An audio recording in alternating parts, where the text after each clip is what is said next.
ஒரு சின்ன கிராமம். அந்த கிராமத்தின் கடைசி வீதியில் மல்லிகை செடி நிறைந்த ஒரு குடிசை வீடு. அந்த வீட்டில் வாழ்ந்தாள் கண்ணம்மா. அவளுடைய சிரிப்பு மழைக்கு முன்னாடி வீசும் காற்று போல ரொம்ப சுகமா இருக்கும். ஒவ்வொரு காலையும் கண்ணம்மா மல்லிகை பூ பறிப்பாள்.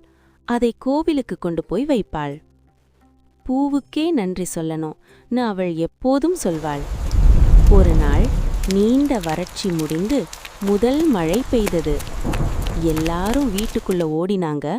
ஆனா கண்ணம்மா மட்டும் மல்லிகை செடிக்கு பக்கத்துல நின்னாள். நீ தாகமா இருந்த, இப்போ சந்தோஷமா? அடுத்த நாள் காலை மல்லிகை செடியில் முன்னதை விட அதிக பூக்கள், மனம் கூட அதிகமா இருந்தது. அப்போ கண்ணம்மாவுக்கு புரிஞ்சது, அன்பா பேசினா இயற்கையும் பதில் பேசும். அந்த நாள் முதல் அந்த வீதியில் யாரும் சத்தமா பேசல. மழையையும் மலரையும் மனிதர்களையும் மதிச்சு வாழ ஆரம்பிச்சாங்க.